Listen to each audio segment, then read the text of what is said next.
Assalamualaikum warahmatullahi ta'ala wabarakatuh. Bismillah wa billah wa minallah wa ilallah wa alallah wa fillah wa la khawla wa la quwwata illa billahil aliyyil azim. Qala Allahu ta'ala fil Qur'anil Karim, A'udzu billahi minasyaitonir rajim. Bismillahirrahmanirrahim. Ud'u ila sabili rabbika bil hikmah wal mau'izatil hasanah wajadilhum billati hiya ahsan. Wallahu a'lam bimuradi bidzalik.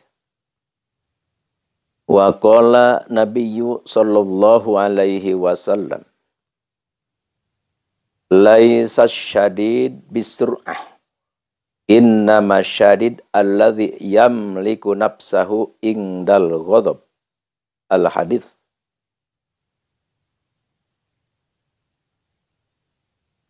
Para hadirin rahimahullah, para hadirin rahimahumullah, yang Al-Fakir muliakan, yang Al-Fakir banggakan, yang Al-Fakir hormati. Semoga Allah Subhanahu wa Ta'ala memuliakan kita semua dan merahmati kita semua. Amin ya Allah ya Rabbal Alamin. Kita semua sangat mengharapkan rahmat Allah. Kita semua sangat mengharapkan limpahan anugerah Allah Subhanahu wa Ta'ala, limpahan maghfirah, limpahan ni'mat, dan limpahan-limpahan yang kita harapkan dari Allah Subhanahu wa Ta'ala. Dengan barokah Nabi besar, Nabi agung, Nabi akhir zaman, Nabi Muhammad sallallahu alaihi wasallam yang termulia.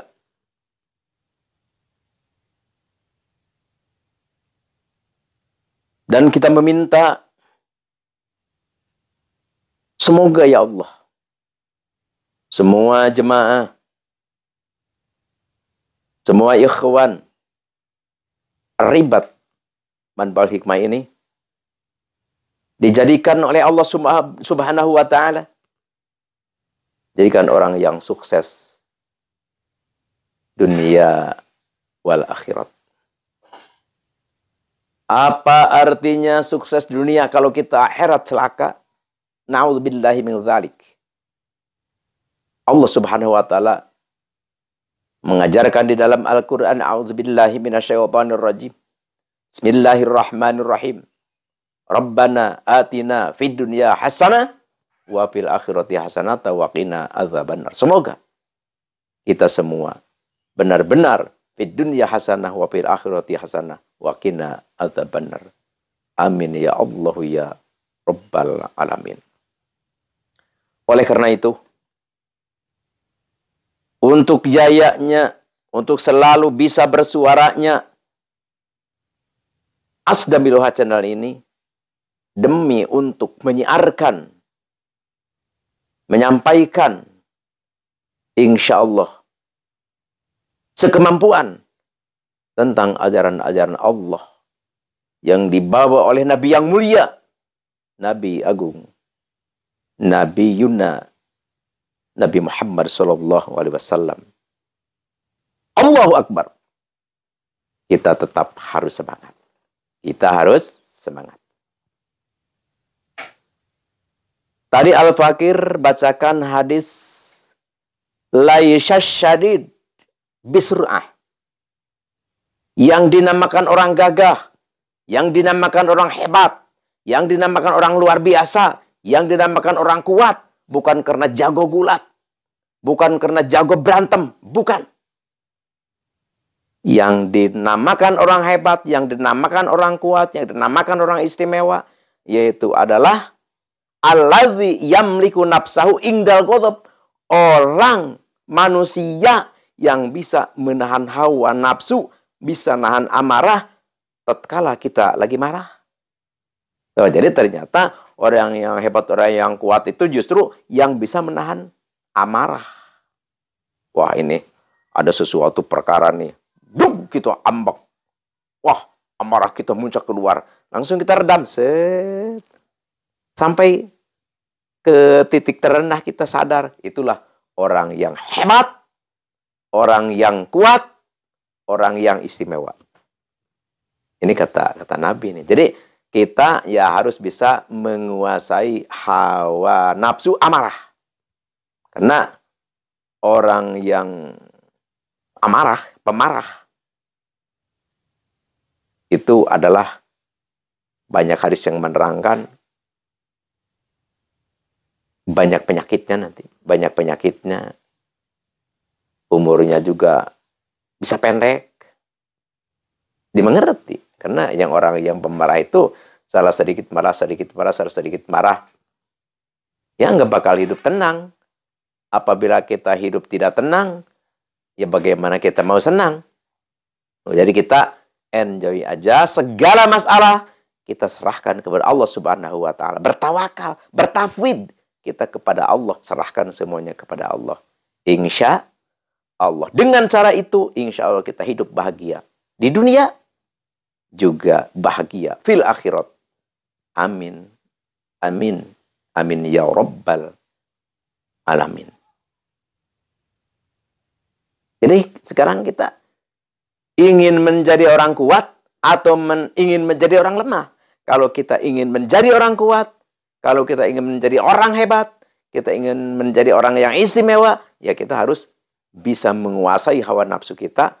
Tidak boleh kita amarah kita, nafsu kita begitu tumpah tanpa arti. Terkecuali kita misalkan sudah al-fakir katakan agama kita dihina, agama kita dilemahkan, nabi kita dihina, nabi kita dilemahkan. Oh, itu kita harus tegas kuat kita. Berani mati kita untuk membela nabi kita, untuk membela agama kita, untuk membela para habaib kita, untuk membela para dzurriyyah Nabi Muhammad sallallahu alaihi wasallam. Bela agama kita sekuat tenaga kita. Itu kalau masalah agama, keyakinan, i'tiqad kita harus tegas. Ini kalau kita menahan hawa nafsu itu ya masalah diri kita, masalah misalkan kita dihina orang tentang rupa kita dihina oleh orang tentang kemiskinan kita dihina oleh orang karena kelemahan kita dihina oleh orang karena kebodohan kita, ya kita udah tahan aja lah. Itu berarti kita jadi orang terkuat. Kita jadi orang terhebat. Kita jadi orang teristimewa. Intinya seperti itu. Semoga hadis Nabi ini kita bisa memasukkan ke hati sanubari kita dan kita bisa melaksanakan, mewujudkan apa yang diharapkannya. Yaitu adalah kesadaran hati kita. Ini sulit ini. Sulit ini untuk seperti itu sulit. Kenapa? Karena apalagi kita udah merasa hebat, merasa kuat, merasa kaya, merasa pintar. Oh, apalagi. Udah kita langsung tidak terbendung amarah itu. Sehingga kita dengan tetangga enggak akur, dengan siapapun kita enggak akur. Lihat orang hawanya kita ingin berengut saja, tidak ada kita keenakannya, keluasannya. Jadi ngali orang itu kita mandang wah gitu aja. Jadi itulah memang sangat berat sekali. Sangat berat sekali karena ini adalah pahalanya besar, nilainya juga sangat besar dari Allah Subhanahu wa Ta'ala kalau kita bisa menguasai hawa nafsu kita. Yang kita bergelar orang yang terkuat di muka bumi ini. Ya Al-Fakir ke acara inti itu Al-Fakir mau mengijazahkan satu ilmu, satu aurat yang khasiatnya kalau kita kerjakan yaitu adalah para musuh-musuh kita atau orang yang membenci terhadap kita akan datang kepada kita meminta maaf. Jadi ini kalau kita kerjakan, orang pada suka kepada kita, para musuh-musuh kita akan datang, akan meminta maaf kepada kita. Pokoknya hidup kita akan nyaman. Jadi para musuh kita akan meminta maaf, orang yang tidak senang kepada kita akan meminta maaf, Jadi intinya kita disenangi dan tidak punya musuh. Apa itu wiridnya? Ini Al-Fakir ijazahkan untuk siapapun yang mendengarkan suara Al-Fakir. Silahkan Al-Fakir ijazahkan. Cuma sekarang tulis dulu di kertas yang jelas supaya tidak salah melakukan atau melaksanakan atau mengerjakan. A'udzubillahi minasyaitonirrajim. Bismillahirrahmanirrahim. Ila hadratin nabina nabil mustafa sayyidina wa habibina wa syafi'ina wa maulana Muhammadin sallallahu alaihi wasallam. Al-Fatihah. Wa ila hadrati Sultanil Auliya Syekh Abdul Qadir Al-Jilani. Al-Fatihah. Wa ila hadrati Syekh Syarif Hidayatullah Sultan Cirebon. Al-Fatihah. Wa ila hadrati Sultan Maulana Hasanuddin Banten wa usulihi wa furu'ihi wa khususan ila hadrati Syekh Maulana Yusuf Banten wa khususan ila hadrati Syekh Maulana Mansur Cikadun Banten wa khususan ila hadrati Syekh Ustadi Sayyid Asdamil Afghanistan wa khususan ila hadrati Syekh Ustadi Man Ajajani Hadza wa khususan hadrati Abi wa Umi. Al-Fatihah. Biasa setiap Al-Fatihah kita baca alhamdulillah sampai waladhdallin. Terus wiridnya apa? Wiridnya ini, tulis ini ayat Al-Qur'an. A'udzubillahi minasyaitonirrajim. Bismillahirrahmanirrahim. Hal ata 'alal insan khinum minadahri walam yakun syai'am madhkura.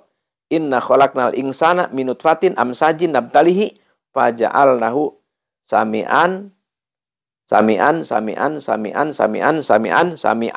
basiro. Jadi 8 sami'annya dibaca 7 kali. Terus yang terakhirnya iklab. Jadi sami'am basiro. Jadi tanwin menghadap ba ya, harap iklab. Itu dibacanya berapa? Itu dibacanya 3.000. Dibacanya 3.000. Puasanya 11 hari. Wiridnya 3.000. Khadarotnya yang sudah tadi Al-Fakir katakan atau bacakan. Setelah beres puasa, cukup dibaca 1 kali aja sehari. Mau kapan saja, yang penting 1 hari dibaca 1 kali. Kalau sudah beres puasa. Insya Allah, ini khosiatnya musuh-musuh kita akan datang, akan meminta maaf kepada kita. Pokoknya intinya musuh-musuh kita akan minta maaf lah. Jadi intinya sekali, kita tidak akan punya musuh. Terus orang yang membenci kepada kita pun, yang kita tidak tahu tapi dia benci, dia akan sadar sendiri, akan mendekat dan akan minta maaf kepada kita. Dan kalau ini kalimat misalkan dibacakan ke air, terus kita minta kepada Allah, misalkan dibacakan gini. Misalnya hal ta'ala al-insan min adari walam yakun syai'an madhkura inna khalaqnal insana min nutfatin amsajin. Langsung minta kepada Allah. Ya Allah, saya minta misalkan orang ini, atau misalkan saya minta nama Hasanah ini supaya mencintai saya, supaya menyayangi saya, supaya tergila-gila kepada saya, ini bisa dipakai pelet, diminumkan ke perempuan itu, dia akan mengejar-ngejar kita, tergila-gila, dia menyayangi kita. Tapi ya kalau mau untuk nikah boleh aja dilakukan, tapi kalau hanya untuk main-main, Al-Fakir tidak ridho. Jadi ini untuk kebaikan silahkan, tapi kalau untuk main-main Al-Fakir tidak ridho. Jangan, karena nanti Al-Fakir diminta pertanggungan jawab, ya terkecuali ya tanggung sendiri dosanya. Kalau dipakai kejelekan, misalkan kita menggait perempuan, tapi perempuannya bukan dinikahin, tapi justru kita hinakan, auzubillahi min dzalik. Jadi Al-Fakir ini mengatakan ini ya, kalau misalkan untuk nikah ya Al-Fakir dukung, bagus gitu. Karena kita mau membangun keluarga, untuk membanyakan umat Nabi itu kan harus. Jadi kita menikah tujuannya untuk memperbanyak umat Nabi, bagus. Makanya sunnah kita makanya diadakan poligami itu kan, jadi untuk memperbanyak umat Rasul. Jadi ya khairul umam kan. Jadi sebagus-bagusnya umat itu kasirul ajwaj wal aulad, ya banyak istrinya, banyak anaknya, bagus. Tapi awas, karena ada hadis ini, wah kita langsung berpoligami banyak, tapi tidak dipikirkan. Jadi walaupun kita diperbolehkan berpoligami, tapi harus seperti apa? Kita harus mampu di dalam hal segalanya. Jangan sampai nanti yang muda dengan yang tua bertengkar, jangan sampai seperti itu. Jadi kalau masih yang muda dengan yang tua masih bertengkar, jangan dulu lah. Atau misalkan masih kekurangan resiko, jangan dulu. Terkecuali kita sudah yang tua dengan yang muda bisa rapi, seperti saudara kandung. Terus kita resiko pun sudah mapan, sudah cukup ya. Boleh saja, justru bagus. Kenapa? Jadi tidak ada janda atau tidak ada perempuan yang tidak benar, melakukan tidak benar. Karena perempuan yang melakukan tidak benar itu sebenarnya karena tidak tertampung, tidak ada yang menampung. Jadi dia butuh kehidupan. Ya, akhirnya ya berbagai macam lah. Ada yang jadi kupu-kupu malam, ada yang menjadi selingkuhan, berbagai macam. Itu sebenarnya dia tidak menginginkan seperti itu, cuman keadaan. Tapi kalau kita mampu mendamaikan, mampu membiayai dengan sempurna, ya bagus untuk berpoligami. Tapi kalau misalkan tidak mampu, fawahidah, satu aja. Dalam Al-Quran kan seperti itu. Itulah yang bisa Al-Fakir aturkan. Semoga bermanfaat dan insya Allah bermanfaat. Dan semoga Allah memberikan kepada kita anugerah, limpahan rahmat, maghfirah. Dan dengan ilmu ini menjadi sababiah kita bisa mendapatkan ridhonya Allah Subhanahu wa Ta'ala. Sehingga kita nanti dipanggil berhadapan dengan Allah, kita dimasukkan ke surganya Allah Subhanahu wa Ta'ala. Sekian demikian, terima kasih. Al-afwi minkum wabillahi taufiq wal hidayah. Wassalamualaikum warahmatullahi wabarakatuh.